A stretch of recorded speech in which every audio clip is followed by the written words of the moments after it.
verdict bi. waaw d'accord comme ni ma ko waxee di gërëm madame Aminata Touré bu nga xamante ne moo am qualité ci man ba di ma tànn ak sama yeneen naataango avocat muy maître Moussa Sarr ma koy nuyoo passage sama yaay Ndeye Fatou Touré ak maître Kane ak Djibi Diallo nga xamante ne ñoom ñooy samay mën naa wax samay pap ci baro bi wala samay mag notamment pour Moussa Sarr ñi jiitu ma ñëw bokk ak ñoom ci liggéey bi. yàlla def aussi bu ñu ñëwee fële ci audience ba lu ñu fa waxoon yàlla def juge bi dëggal ñu dëggal en tout cas les arguments de madame Aminata Touré ci lu nga xamante ne le délit de diffamation a été écarté pour une bonne et seule raison c'est que lu nga xamante ne ça fait l'objet d'un débat public nit bu ci demee ba wax muy journaliste wala muy acteur politique waratuñu teg ci moom délit bu ñuy tuddee diffamation donc loolu gis naa sax tey maa ngi doon lire Leral Net ma gis benn avocat bu Mansour Faye ne joxuñu dëgg Aminata Touré waaw léegi waaw li nga wax bu dëgg man may wax nit ñi xam nga droit pénal y a ce qu'on appelle le délit y a l'élément matériel y a l'élément intentionnel et y a l'imputabilité et donc loolu yëpp boo koy xayma bu juge bi demee ba naan bu dee le poste de Aminata Touré existe bel et bien mu assumer ko mooy l'élément matériel bu nga xam ne mën nañ ci sukkandiku foog ne peut-être am na un début de matérialité du délit donte Mansour Faye n'a pas été la première cible de madame Aminata Touré parce que moom da doon seetal boppam ci rumeur yi nga xamante ne da doon jóg ñu naan moom mi ci gestion laal méngool ak yoon et été épinglé mu génn mu ne man kenn épinglé wu ma waaye le responsable de beaucoup de malversations financières dans ce pays c'est le président Macky Sall accessoirement mu tudd ci goroom muy Mansour Faye mu utiliser benn terme bu muy woowee carnage financier Mansour Faye gis ci boppam ne loolu délit la madame Aminata ba mu ñëwee ba ca baar ba mu ne wax ji moo ko wax assumer lépp génnewu ci virgule yokkul ci dara mu assumer totalement loolu ça veut dire que le fait matériel on peut prendre acte leneen bu nga xamante ne avocat wala juriste délit balaa muy am comme ni ma ko waxee il faut que mu am élément matériel mu am élément intentionnel en matière de diffamation l'intention la bonne foi et l'intention de nuire peut être l'élément intentionnel ça veut dire que yow da ngay jóg te sukkandiwu ci dara nga jóg rek tëb inventé lu nga xamante ne mosul am dara peut-être que c'est ça simplement c'est ta pure invention nga génne ko def ko ci ndondu nit nga def ko ci noonu ñun ñu ne Aminata Touré dafa commenter les rapports qui existent dans la gestion du fonds Covid rapport bi nag épinglé le ministère dans lequel monsieur Mansour Faye avait la gestion te ci recommandation 55 ci rapport bi bu ngeen ko lire dañoo jël ne fokk ñu topp ay nit man nag ci défense su Mansour Faye dans le cadre du rapport bu nga xam ne mën naa am ngeen xool ko après ñu ne c'est le DAGE mënuma ko tudd parce que xam naa turam mais du ma ko tudd parce que l'idée n'est pas de jeter les gens en pâture ñu ne ci recommandation bi moom lañ tudd te bu ngeen xayma la loi organique de 2007 de 2020 dafa ne ci suñu réew léegi avant c'est les ordonnateurs de dépenses publiques c'est simplement le ministre des finances mais léegi chaque ministre dafa am ce qu'on appelle la compétence d'ordonner les dépenses c'est-à-dire que ci ministère boo ci ayma à partir de 2020 sur les recommandations de l'UEMOA am nga loolu c'est-à-dire que benn DAGE benn agent du ministère mënul tey ñu fi nekkoon dëmb ci Macky Sall ak ñu fi nekk tey ci le président Bassirou Diomaye Diakhar Faye amuñu sañ-sañ ne sama DAGE moo def lii te man ministre bi man laalewu ma dara donc ñu ne imputabilité voilà ñu ne DAGE yi on a cité tellement de DAGE mu am ay recommandations pas seulement ci benn DAGE waaye ci DAGE yu bari ci yeneen i fait également ba ci rapport yi nga xam ne génnewoon nañ ko ci Cour des comptes ci lu jëm ci gestion fonds Covid-19 mais dans l'entendement même et dans la perception des Sénégalais la ñuy jàpp mooy DAGE bi lu mu def ministre beeg ka sant. waaw sénégalais lu ñu wax nii. je sais pas nag si. loi bi moom loolu la waaw. wax. loi de finances 2000 c'est les recommandations de l'UEMOA léegi tous les ministres sont ce qu'on appelle ordonnateur de dépenses publiques. ñoom ñuy joxe ndigal. te daaj bi sax buñ ko waa Cour des comptes comme déglu moom nee na le barème des prix sur lesquels justement le délit par exemple bu ñu ko doon tuumaal mooy surfacturation mu ne ministre bi moo ko jox maanaam boo dégloo ci moom ci défense am. ci dans le cadre du rapport de la Cour des comptes nee na ministre bi moo ko jox donc moom dafa sukkandiku ci lu ñu ko jox pour établir les prix donc ça veut dire que boo xoolee débat bi loolu rapport bi déjà madame Aminata Touré nekkoon na fi parlementaire ak ñoo Guy Marius Sagna ak yeneen député ñoo Ayib Daffé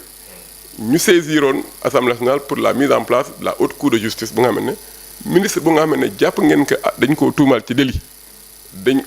haute cour de justice moo ko war a aytu ñu def loolu encore mooy deuxième élément bu nga xam ne ci la Aminata Touré sukkandiku pour justement wax lu mu waxoon par rapport à la gestion du fonds Covid donc juge sénégalais contre mu ñëw dugg maintenant dans les standards de la justice internationale en matière de diffamation parce que en France boo xoolee quand un fait l'objet de débat public ñëpp di ko waxtaanee suba yow mii bu nga xamante ne lu ñuy waxtaanee donte arrangé wu la mënoo tëb Birame Touré wala Thiala def benn chronique saf-saf mu bañ la arrangé rek bu subaa nga defal ko citation rek nga ne ko yow dem lay yónni yoon parce que da nga maa diffamé alors que loolu ça fait l'objet de débat public parce que xam ngeen dans les grandes démocraties. L'excuse de bonne foi. Ce n'est même pas une excuse parce que ça fait partie même des critères de définition même du délit parce que bu fekkee ne nit ki. ci wàllu justice ci wàllu arsenal judiciaire bi juridique et depuis longtemps li ñu naan l'excuse de bonne foi dañ ko bokk na ci. maanaam kon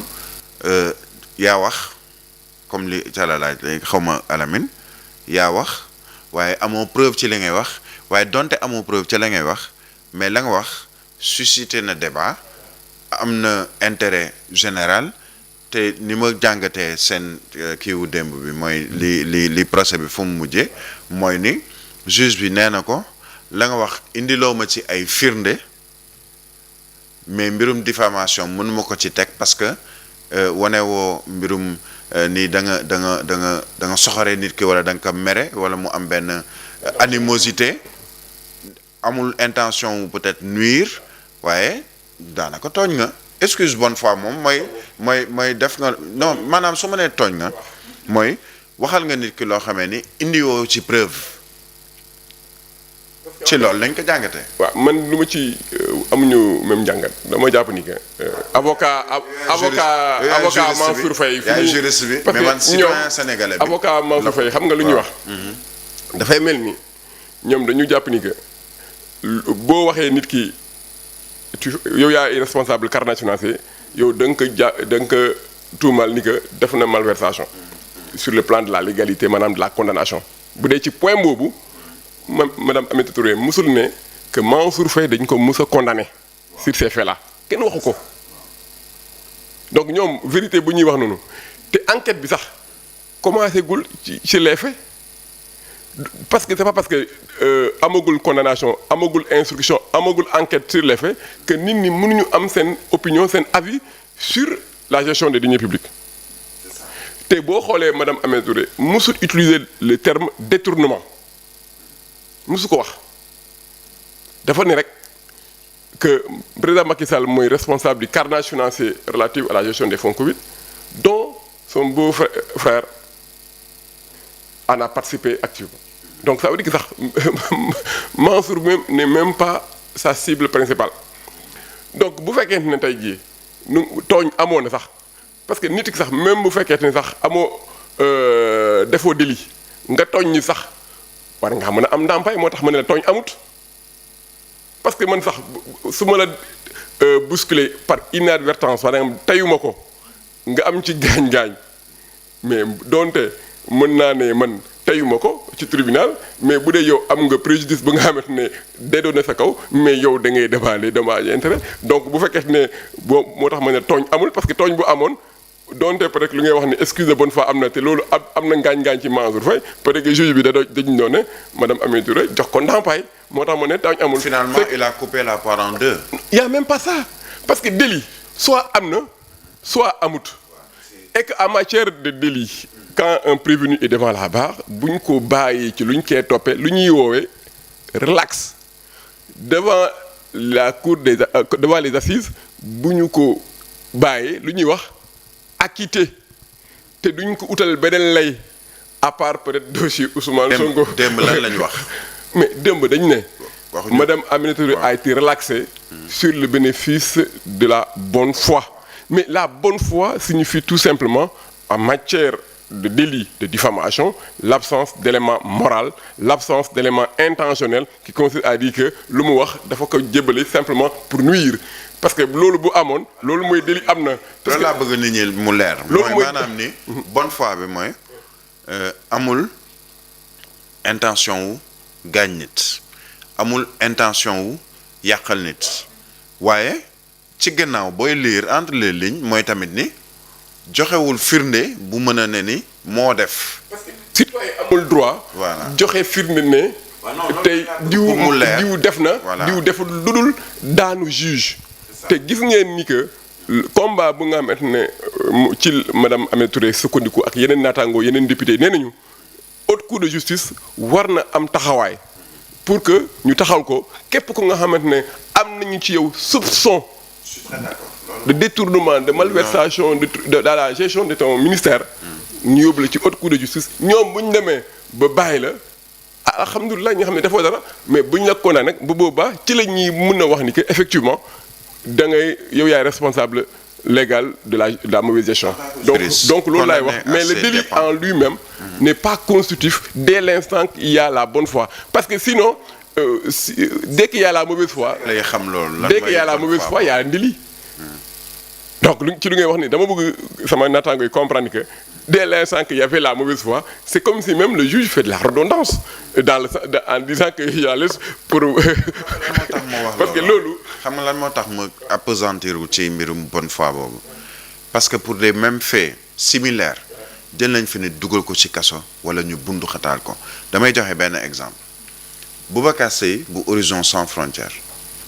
dafa ñëw ne ni laaj la def xaalis bi ñu jëm ci wàllu xeex immigration irrégulière mais est-ce que amul lu ci lënt ñu jël ko ne ko ràpp ci kaso bi. ministre jël ko ne ko ràpp ci kaso bi. te pourtant la mu wax bu dee su may def méngaat la dama naan ci même condition yi mooy la mu bëggoon mooy mu leeral ñu leeral mbirum deniers publics boo xamee ni ça concerne tous les Sénégalais ci seen gestion nañ ko gérer ak loolu mais dañ ko jël dugal ko ci kaso bi. am na il n'est pas le seul ci loolu ancien premier ministre def nañ ko la même chose parce que dafa wax laajte benn ñu jël ko ne ko ràpp dugal ko ci kaso bi topp ko ci. am na y a pas mal d'exemples yoo xamee ni sur pratiquement les mêmes faits wala genre bu ñuy koy comparer da nga naan. ci même condition yi la parce que muy Aminata Touré muy Boubacar Seye muy ancien premier ministre kii Abdoul Mbaye ak yooyu mais ay laaj la ñu laaj ne ni mais attends lii am na kan lañ ci war a tuumaal tudd nañ ci diw ak diw ak diw leeral leen ñu ko ñu woo la ci kanamu yoon kii ne la diffamation kii jël moom dala far sax yóbbu ci kaso bi ancien premier ministre dugal nañ ko ci kaso bi di Abdoul Mbaye Boubacar Seye entre autres moo tax ma ni est-ce que amul foofu bon soit justice moo dellu soit doonaat justice wala dafa amoon loo xamee ni dañ ko xawoon a soññee justice pour mu agir d'une manière différente par rapport ak tey te pourtant même chose la délit boobu même pas délit mais irresponsabilité ni ñu ko mën a waxee ci loo xamee ni da nga bëggoon dal ci kaw nit wala ay propos malveillants wala yu ni mel est-ce que mën nañ ko jàngatee noonu. si sa jàngat sax mën naa ci génne ay tontu yu leer yow mii sama la laajte boo waxee sax daa mel ni yow d'accordoon ak lu ñu def Boubacar Seye d'accord ak lu ñu def ancien premier ministre Soumaré man mi d'accord ma woon ma am ci ay. Cheikh Hadji Soumaré ma wax ci lu bëri ne vraiment quand une personne est animée de bonne foi pour contribuer dans le débat public. mënuñu ko tënk ci lu nga xamante ne lii nga war a waxee nii nga warul waxee et que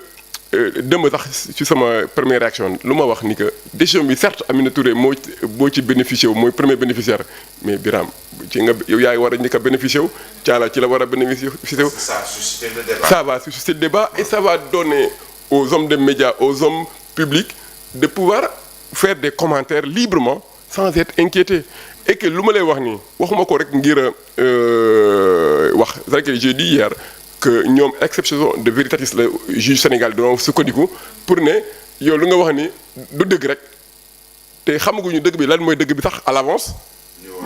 ñu war ci teg parce que tant que juge bi attewul xamuñu ndax dëgg la wala du dëgg waaye juge bi atteegul mais nga jël nit ki yóbbu ko pour un délit de diffamation alors que la personne ne veut que susciter un débat public te loolu la Cour de cassation France musa wax mu ne lu nga xamante ne ñëpp ñu ngi koy waxtaane ci dans le cadre d'un débat public sain mënoo ci jël nit yóbbu ko di ko condamner à diffamation te man mii. parce que bonne fois boobu par exemple en France c'était plus pour la presse moom daanaka moom moo taxoon ñu boole ko ci arsenal juridique bi parce que souvent dañ doon woo journaliste parce que wax nga ci benn débat boo xamee ni ñu accusé de diffamation ñu ne nag pour dindi loolu ci la ñuy yëkkati bonne foi gën ko ci dugal parce que nit mën na wax comme li nga wax pour juste susciter le débat wala wax loo xamee ni xelam tey na ci mu wax ko mais ça veut pas dire que dama accuser Pape Mama Diockou ci loolu. beaucoup plus délicat parce que da ngeen di couvrir seen source bugg leen dévoiler seen source. Exactement. loolu mooy problème des médias donc je comprends ce démarche là te loolu dañ ci war a sant yàlla. moo tax ma ne nit ñi un délit il faut que sama naataango yi définir ce que un délit de diffamation il y a deux critères la matérialité et l'intention. Aujourd'hui, l'intention n'était pas de mise, ça veut dire que le délit n'existe pas. Et en droit, quand quelqu'un est amené à la barre dans le cadre d'un délit, s'il n'a pas été reconnu sur les faits pour lesquels on l'a amené au tribunal, elle est relaxée. amaguma beneen terme juridique bu ñu ma mën a àndal ci table ne ma Mimi Touré leneen lañ ko de dëmb Mimi Touré. est-ce que mën nañ ko jàngatee comme preuve buy wane que ni justice actuellement mi ngi ci réew mi. gis nga man. même bu fekkee ne sax ci moment yu gën a difficile lëndëm xeex bi ma wax ay kaddu yu fort et cetera dama mës a ne toujours mujjintal ñëpp mooy justice ñëpp mën nañu ñiiroo ñaayoo man je suis avocat et je reste dans la pratique du droit man dëmb dama jàpp ni que y a un revirement de jurisprudence qui est enclenché par les juges du fond du Sénégal j'espère que la Cour suprême va suivre dans d'autres contentieux cette marche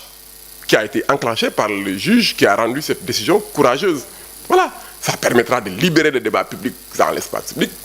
Voilà, donc la bonne foi doit être le principe.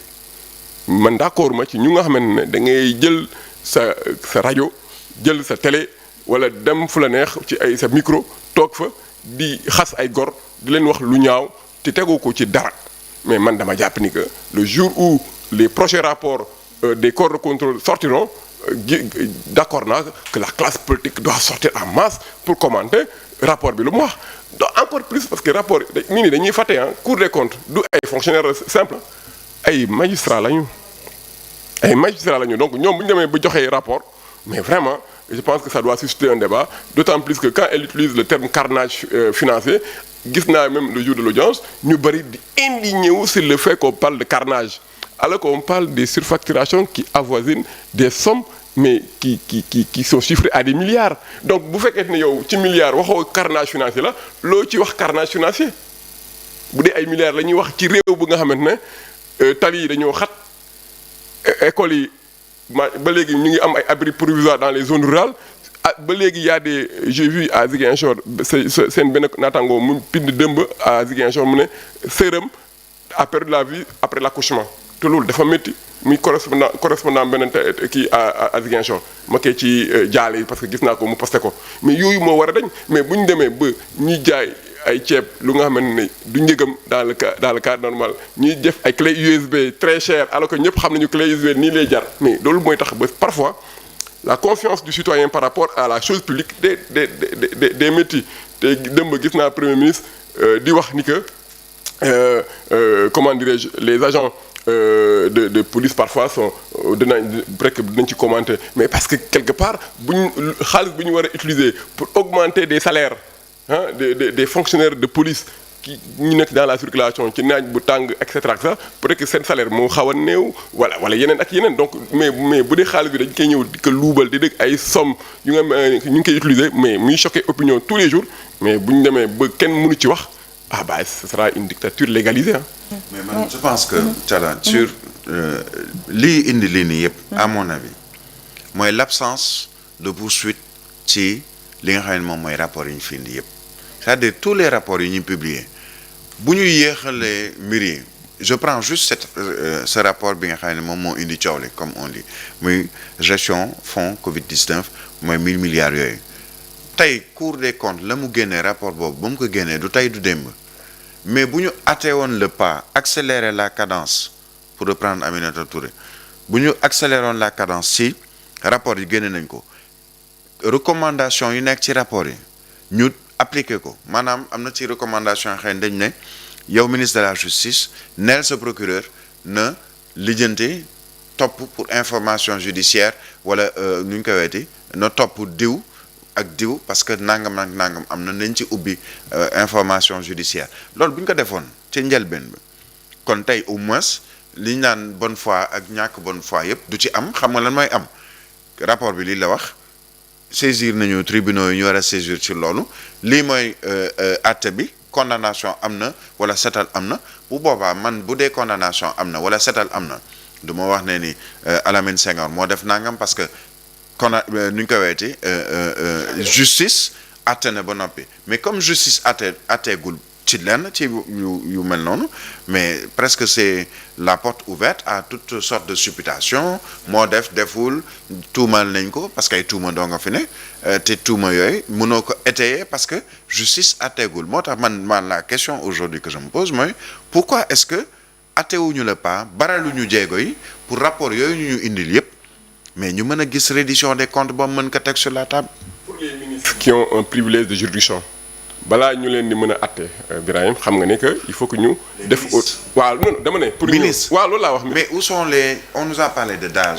on nous a parlé de directeur de ceci ou secrétaire ñaata yoon la Sénégal di condamné ay DAGE depuis jamono socialiste ba jamono Ablaye Wade ba tey ba ñëpp ñu ngi am ce sont ñoom la ñuy sacrifier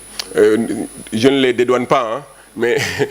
il faut que aussi yenn saa que ñu toucher un peu au fond des choses quoi mais boo gisee ay parlementaires defoon requête boobu tey amul ça va pas le jour man boo tax ma bokk ci ñu nga xamante ne dama jàpp ni que assemblée nationale bu nga xamante ne tey moo nekk de mise dañ ko war a sayal pour andi beneen assemblée nationale bu nga xamante ne day méngoo ak doxalinu vision président Bassirou Diomaye Faye avec le premier ministre Ousmane Sonko pour que lu nga xamante ne conc bu ñu doon def ci ay coude pour retarder des procédures conc yooyu Bassirou Diomaye Faye génne na ko bu yàgg léegi je pense que mais comme la justice a des règles et que booy woote yoon aussi da nga war a doxal yoon moo tax tant que haute cour de justice amul mënuñu teg ay poursuites bu nga xam ne ça va viser donc mais c'est pour les ministres. oui mais beneen assemblée nationale. puisque ñu fàttali haute cour de justice boobu mais ce sont presque les députés de l'assemblée nationale ñoom ñoo ci ëpp. waaw loolu laa wax mais député assemblée nationale ay mbokku ministres yi nga xamante ne ñoom ñoo bokk seen Benno Bokk Yaakaar donc loolu je peux comprendre que ku nga xam ne yéen a doon ndékkendoo ci restaurant yi di añandoo pendant 12 ans ngeen xamante ñoom bu ñu ñëw assemblée nationale dañuy wootante ne ko waaye man maa war a ñëw tey défendre sama budget ñu xamante yow da nga jàpp ne que kooku dina voter benn disposition bu nga xam ne da lay def renvoyer au niveau de la haute cour de justice donc ça c'est une question de bonne foi de raison loolu mënul am moo tax man je suis pour que cette assemblée nationale là ñu sayal ko président moo xam nag ban délai moo ko arrangé après avis du conseil constitutionnel bu ko defee ñu am assemblée nationale qui reflète un peu la réalité politique après le 24 mars dernier man loolu mooy sama. procès bi justement une question est-ce que jamono ji mën nañu wax ne procès bi jeex na est-ce que mën na am appel cour d'appel cour constitutionnelle ak cour suprême entre autres est-ce que loolu mën na ci am. topp aussi pour abus est-ce que Aminata Touré mën na topp Mansour Faye après pour abus. ñun déjà en pleine audience sur les plaidoiries de maître Moussa Sarr te ñun ñu joindre à moom ñoom dañoo laajte woon 1 milliard ñun ñu def une demande reconventionnelle on avait demandé la même somme ñoom bu ñu defee appel c'est leur droit du ma ci commenter xamaguma ndax def nañu. Je sais pas xoolaguma procédure Sénégal nu muy demee si on a été débouté mais ñoom bu ñu waree def appel ñun on est serein parce que on a tous les éléments qui nous permettent aujourd'hui d'écarter en tout cas le délit de diffamation à l'encontre de madame Aminata Touré loolu ñun suñu xel dal na wax naa ko dëmb et puis nañu bàyyi wax ni justice bi joxul dëgg madame Aminata Touré bu ko joxul dëgg lan la ko jox. donc xam nga lu tax may insister sur ces rapports-là qui ont été sortis. Disponible sur la place publique comme on dit disponible parce que ce sont des rapports publics mooy ni dafa am ay recommandations ci amoon si je prends le rapport du fonds Covid-19 il y a eu 81 recommandations par exemple dama lay jox recommandation numéro 71 bi cour bi xam lu wax la cour demande au garde des Sceaux ministre de la Justice d'ouvrir une information judiciaire à l'encontre de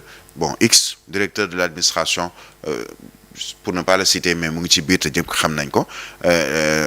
directeur de l'administration générale et de l'équipement du ministère de la communication ci lan mbirum justification dépense su 1,120 milliard de francs CFA ce rapport est disponible depuis 2022 su ma juumul on est en 2024 mais man rapport annuel bu ñu génnee rapport sur nangam bu ñu génnee ñu teg fi sax benn kuréel ca Assemblée nationale pour saytu li nga xam ne moom mooy fonds force Covid-19 boobu yooyu les rapports yëpp am ak rapport yi ñu mujjee génn muy ci wàllu OFNAC inspection générale du travail Cour des comptes ñu baral jéego yi en l'espace de disons 1 mois on a eu mais x rapports yoo xam ne ci gouvernement bi nii ci présidence su Bassirou Diomaye Faye accéléré nañ ko mais si on a tous ces rapports là et que ñu jël kayit yi rek dugal ko ci suufu table bi wala ñu jël ko dugal ci tiroir wala ñu teg ci conc mais finalement quand est-ce qu'on saura la vérité par rapport à ces rapports moo tax ma ne est-ce que yéexuñu quoi on risque aussi amaat même situation bi nga xam moom lañu am ci Aminata Touré. par exemple ak Mansour Faye aujourd'hui maintenant ne ni bon je me base sur le rapport de 2022 sur fonds force Covid-19 que j'ai comme d'autres ont d'autres rapports et comme j'ai d'autres rapports ci yeneen yoo xamee ni c'est public boo ubbee site Cour des comptes mu génnee le rapport nangam nga ubbi yeneen i sites yoo xamee ni ils mettent à la disposition du public sénégalais et même d'autres les différents rapports existants mais tey man mën naa basé wu ci rapport boobu moo toog fii nii def benn chronique comme ni ko Pape may waxee léegi nii bu sale ci lu jëm ci par exemple ma ne non DAGE bi dañ naan DAGE bi mais ana ministre bi communication ma jël ministre de la communication ba woon wax ko lu ne alors que DAGE am nañu wax mais ma ne non du DAGE bi ministre bi am na lu mu ci def ci wàllu woowu te pourtant DAGE bi la ñu ne ni faw mu indi ay leeral ci ay facturation 1,2 milliard après ñu woo ma ne ma non ministre bi booboon ne ma diffamation parce que da nga maa tudd mais tant que le rapport n'est pas maanaam explicité et surtout que topp bi ñu war a topp defuñu ko mais ñun on est presque en danger comme on dit parce que chaque jour kon ñu woo ñu diffamation la preuve même dans la lecture des rapports ma jox la benn exemple am na benn diffamation bu ñu toppee leeral.net aujourd'hui tout simplement parce que rapport yi ñu génne lañ ci conclusion yi rapport yi joxe peut-être ku nekk lecture bu différente nga ci am mais tant que teguñu ko ci